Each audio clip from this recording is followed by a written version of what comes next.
paz e a graça de nosso Senhor e Salvador Jesus Cristo seja com você e haja paz na sua alma. Vamos ao terceiro capítulo, as cartas às igrejas em Sardes, Filadélfia e Laodiceia. Vamos aprender mais do Senhor Jesus com o Apocalipse de São João. Terminamos o capítulo 2 e agora entramos no capítulo 3.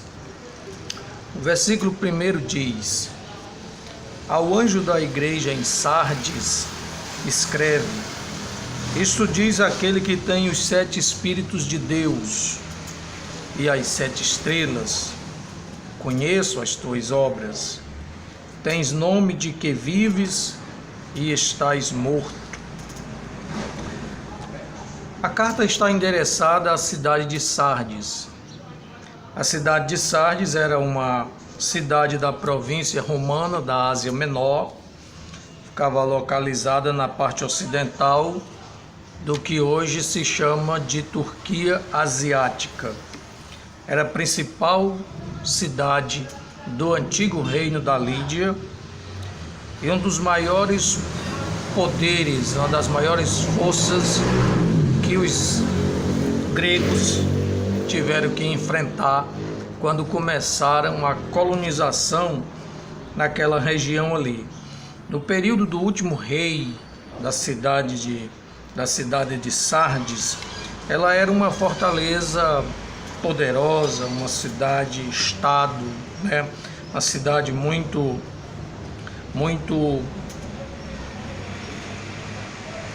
como que eu devo dizer, importante, vamos usar essa palavra, uma cidade muito importante, né? Considerada uma fortaleza impenetrável, por causa da situação geográfica dela. Ela ficava em cima de um monte, né? E nos fundos da cidade ficava, o monte era um precipício. E no ano de 549, os exércitos antes de Cristo, os exércitos do rei sírio, o persa, deu uma investida contra a cidade. Só que o exército foi por trás, lá pelo precipício, e constatando-se que se tratava de um morro de terra, né, permitiu que o exército fizesse degraus ali naquele morro, e com isso o exército subiu e conseguiu invadir a cidade e dominar ali a cidade naquele período, né?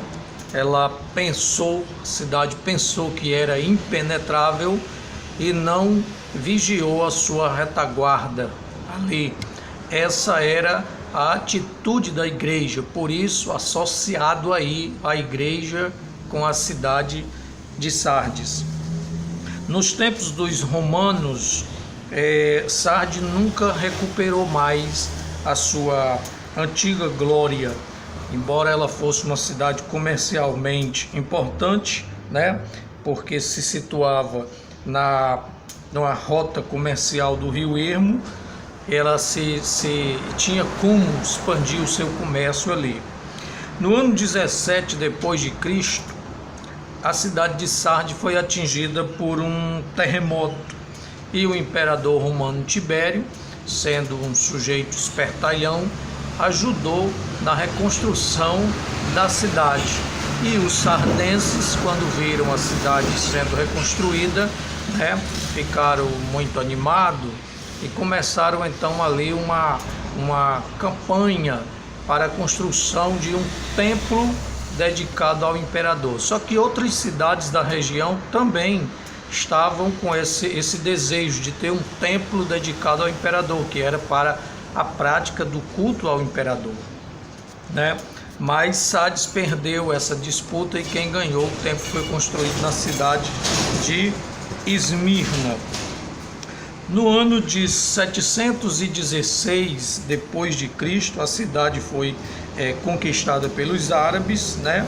E hoje essa cidade de Sardes é um montão de ruínas.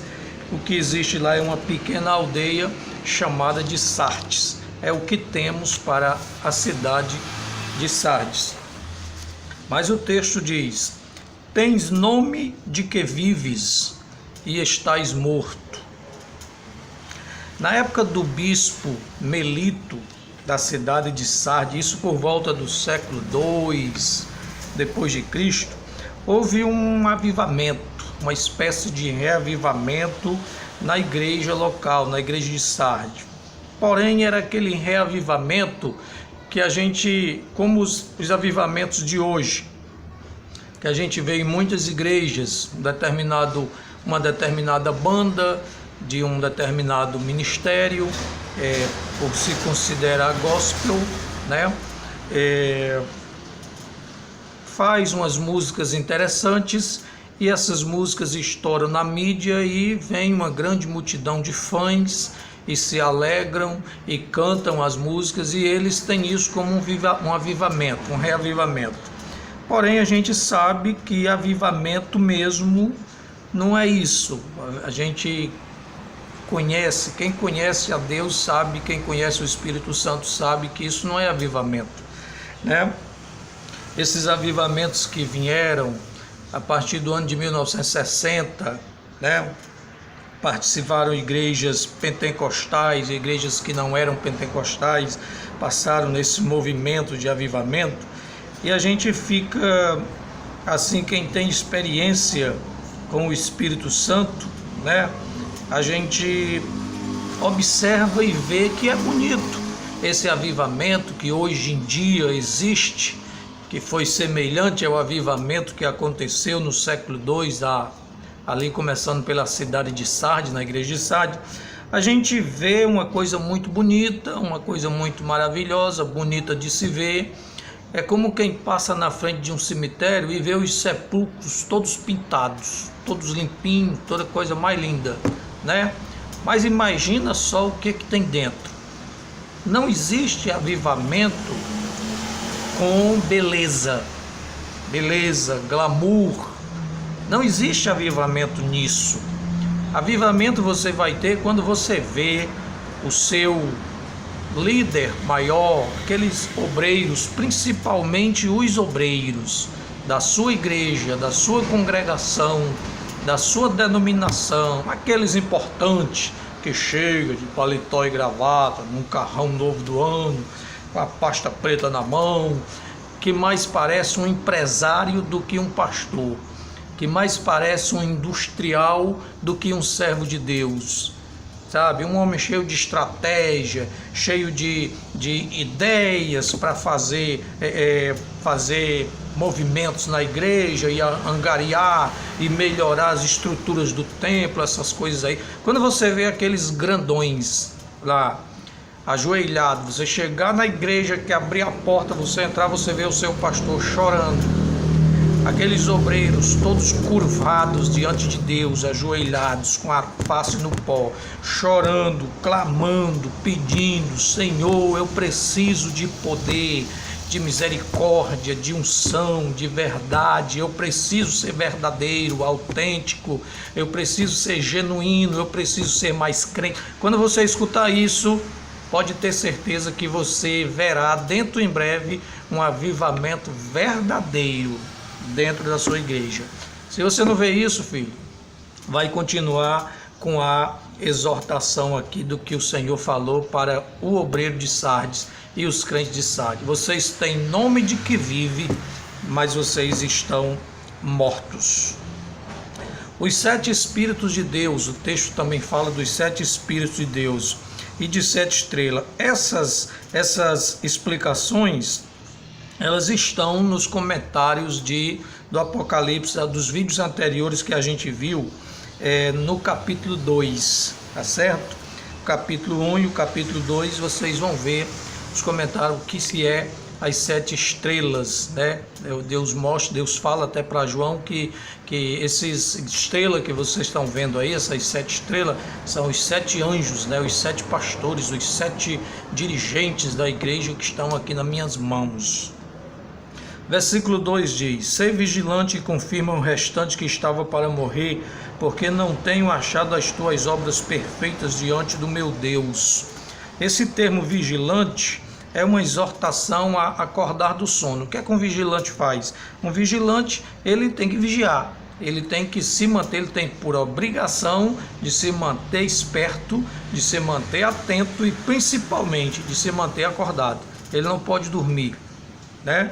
Ser vigilante. Confira com Efésios capítulo 5. Desculpa. Com Efésios capítulo 5 e o versículo 14. Confirmar vem de ajuda, de fortalecer. O caráter espiritual da igreja de Sardes era propício para contaminar toda a congregação. Você imagina quando você está dentro de uma congregação que você vai para buscar a Deus e você não encontra.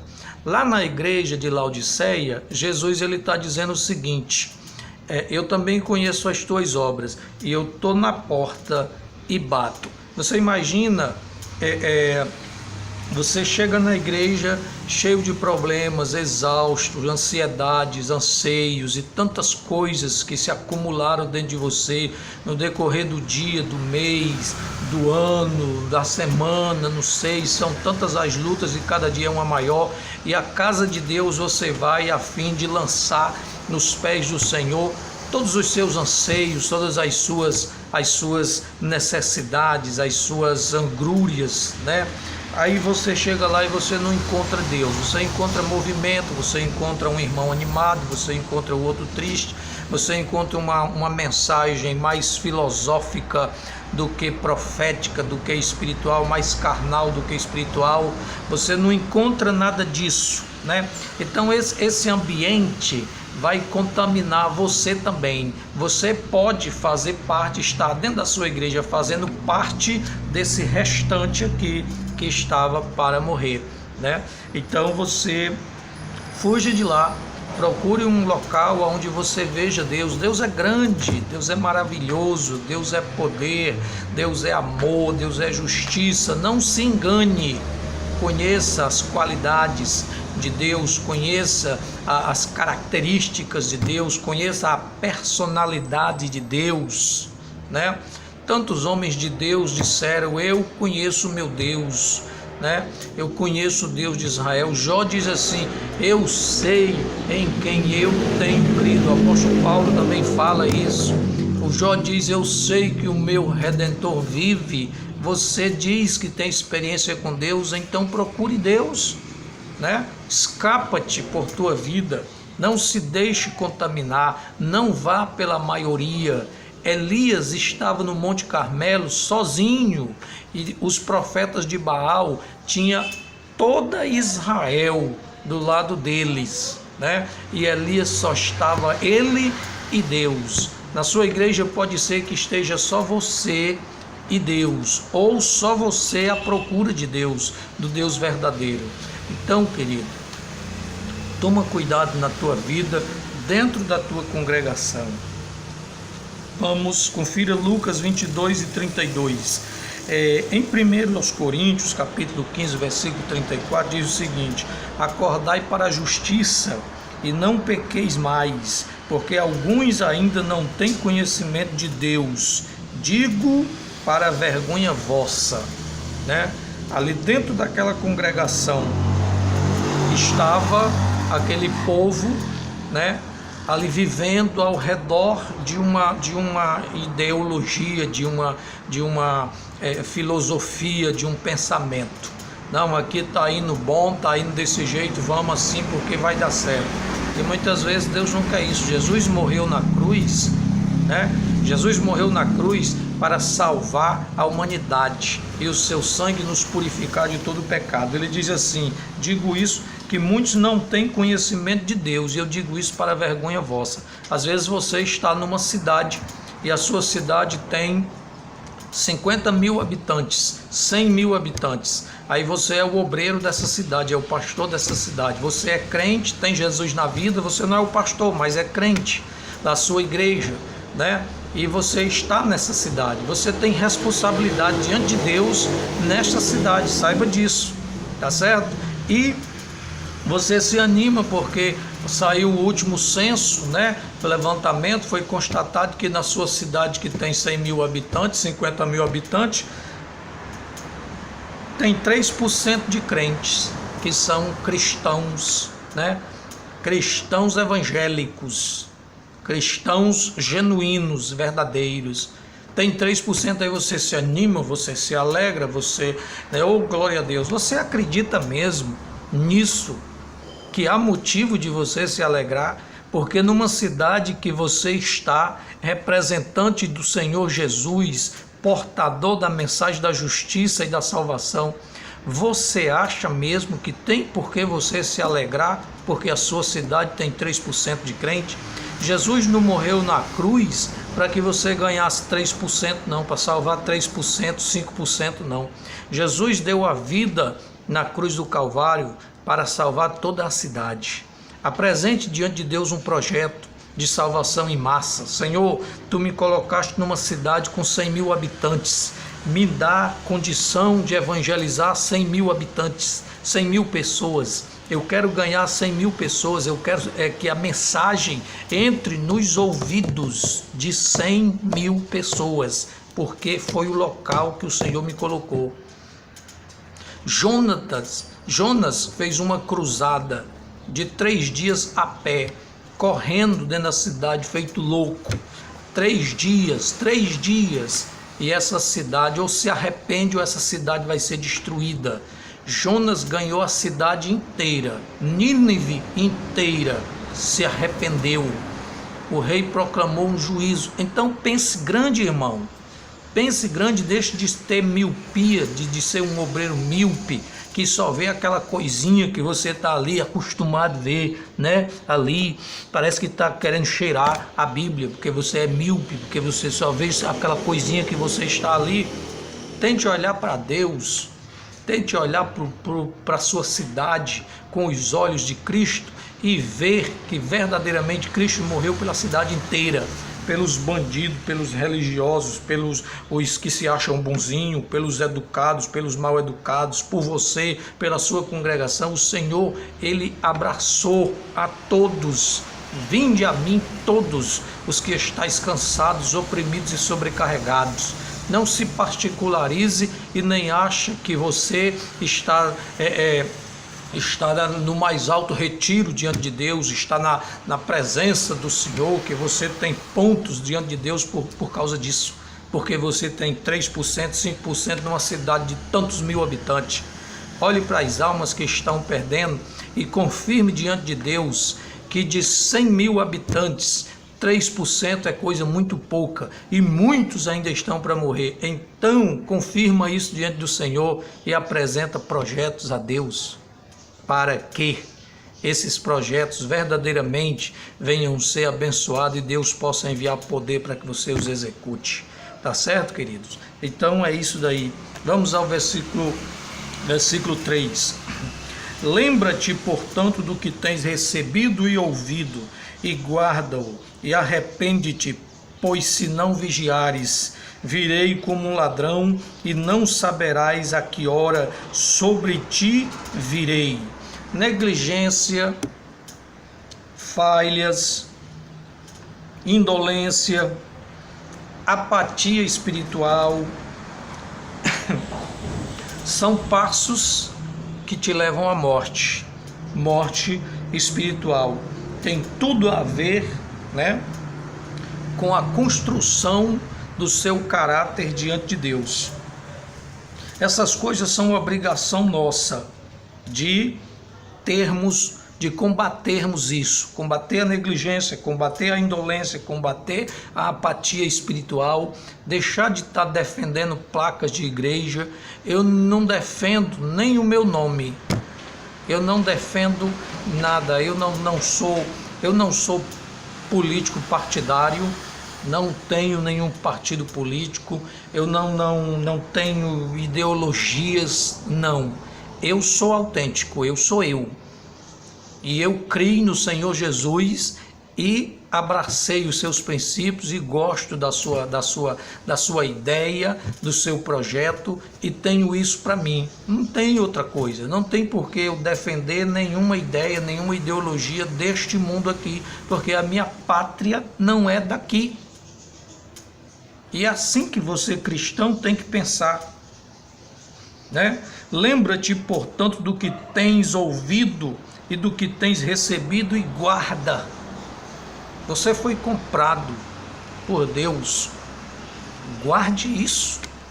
O Senhor depositou em você, fez de você morada do Espírito Santo. Então guarde isso. Você ouve a palavra de Deus, você creu na palavra de Deus. Muitos não creram, você é bem-aventurado porque creu, porque ouviu e creu. Guarde isso, defenda isso com todas as suas forças, né? Esse termo guardar, ele tem o mesmo sentido de mais o que tens retende, lá de Apocalipse capítulo 2 e 25, guarde o que tens, Apocalipse 3 e 11, vigiar é essencial na sua vida, vigiar, ter cuidado, guardar aquilo que você recebeu de Deus para que ninguém tome a sua coroa. Afinal de contas, nós estamos nos dias finais e Jesus disse que nos dias finais estaríamos rodeados de falsos profetas, falsos irmãos, falsas igrejas, tudo seria falso. E se Jesus diz, nós acreditamos. Em 2 Pedro, capítulo 3, versículo 9, diz o seguinte: o Senhor não retarda a sua promessa, ainda que alguns a tenham por tardia, porém é longânimo para convosco, não querendo que ninguém se perca, senão que todos venham a arrepender-se. Endossa aqui o que eu falei sobre a sua cidade. 1 Tessalonicenses 5 e 6 diz o seguinte: não durmamos, pois como os demais, antes vigiemos e sejamos sóbrios. Mateus 24 diz: vigiai, pois, porque não sabeis o dia em que o vosso Senhor há de vir. Sabei, porém, isto: se o dono da casa soubesse a que a vigília da noite havia de vir o ladrão, vigiaria e não deixaria minar sua casa. Por isso, ficai também vós apercebidos, porque numa hora em que não penseis, virá o Filho do Homem. Vamos ao versículo 4. Mas também tens em Sarde algumas pessoas que não contaminaram as suas vestes, e comigo andarão vestidas de branco, porque são dignas disso. Né? Essas pessoas são o remanescente. O remanescente. E esse remanescente você encontra ele em Isaías 10, 21 e 22, Romanos 9, 27, 1 Reis, 19, 18, Romanos 11, 14, daquele Israel de Abraão, Isaque e Jacó. Este Israel que nós vivemos agora aqui são o remanescente deles. Então dá para que você tenha uma ideia do que é o remanescente. Mateus 7,13 diz: entrai pela porta, pela porta estreita, porque larga é a porta e espaçoso o caminho que conduz à perdição, e muitos são os que entram por ela. E porque estreita é a porta, é apertado o caminho que conduz à vida, e poucos são os que a encontram. Vestidos de branco, alusão à pureza, dignidade e santificação. Salmo 92, 15 diz: ele é a minha rocha, e nele não há injustiça. Então, como você pode ver, no versículo 5, o que vencer será assim vestido de vestes brancas, e de maneira nenhuma riscarei o seu nome do livro da vida, antes confessarei o seu nome diante do meu Pai e diante dos seus anjos. Aqui vem uma questão acerca da predestinação, que na cabeça dos judeus eles imaginam que a pessoa que vai se salvar, vai ser salva, embora que nunca apareça ninguém para pregar o evangelho para ela, nunca tenha ouvido, que nunca, se está escrito que ele vai se salvar, ele vai se salvar de qualquer jeito. Mas eu não sou muito chegado a esse pensamento não, porque se fosse assim o Senhor não teria dito: ide por todo mundo, pregue o meu evangelho a toda criatura. Ele tinha dito: fique aqui, porque quem eu trouxer vai vir para cá, quem eu salvar vai vir para cá. Então essa questão de predestinação é bem complicado, E outra, acredito que o Senhor tenha já os nomes do que serão salvos escrito no livro da vida, e ele só risca quando você peca contra ele, Então aqueles que Deus sabe que serão salvos, né? Uma espécie aí de predestinação, né? Ele já escreveu os nomes no livro da vida. Isso me faz lembrar o que Moisés falou para o Senhor quando Deus quis destruir o povo israelita no deserto. Eu vou destruir esse seu povo, Moisés. Não era mais nem o meu povo que o Senhor dizia, agora é o seu povo, eu vou destruir eles. E Moisés disse, não faça isso, Senhor. Não faça isso, e argumentou com Deus e disse, se o Senhor for fazer um negócio desse, risque o meu nome do livro que o Senhor escreveu. E o Senhor disse, eu só riscarei o nome do livro, do meu livro, daqueles que pecarem contra mim. Então, tem lá um livro, porque antes da fundação do mundo, como Jesus disse, né, lá em Apocalipse 17, cujos nomes estão escritos no livro da vida desde a fundação do mundo. Então, desde a fundação do mundo, o Senhor escreveu aqui, o fulano vai ser salvo, o fulano também, o fulano também, o fulano. Mas essas pessoas podem pecar contra Deus. E se nós pregarmos o Evangelho, elas podem vir ouvir a mensagem do Evangelho de Cristo e se arrepender e voltar novamente a Deus, para Deus, e serem salvas, terem os seus nomes reescritos no livro da vida, né? A terceira promessa ao vencedor é a honra de ter o seu nome, ou melhor, o novo nome. Esse novo nome é o nome que você vai receber. Você não sabe qual é, só você vai saber o nome. Eu não entendo qual é o sentido de você ter um nome que ninguém sabe. Como é o seu nome? Eu tenho um nome, mas não sei dizer, não posso dizer o meu nome. Você sabe o nome dele? Não sei, ninguém sabe, só ele sabe o nome. Eu não conheço o sentido, mas é as coisas que o ouvido não ouviu e o olho não viu e nem desceu ao coração do homem, quer dizer, o homem não compreende, são as que Deus tem preparado para nós. Amém, irmãos? Mateus 10, 32, 33. Portanto, todo aquele que confessar diante do homem, também eu confessarei diante do meu Pai que está no céu. Mas qualquer que me negar diante do homem, também eu negarei diante do meu Pai que está no céu. Isso mostra que quando você entrar na glória, o Senhor vai chamar você e apresentar você ao Pai. Este aqui é o fulano de tal que eu comprei para ti com o meu sangue, meu Pai. E você vai pensar que Deus está falando, Jesus está falando de outra pessoa, mas não, é você. Mas o meu nome é José, é Raimundo, é Socorro, é isso, é aquilo. É porque lá você recebeu um novo nome. Amém? Vamos encerrar aqui e passar para a carta a Filadélfia. Pai Celestial, obrigado por este momento e glorifica o teu nome, Senhor. Neste trabalho eu te rogo por fé no nome de Jesus. Amém.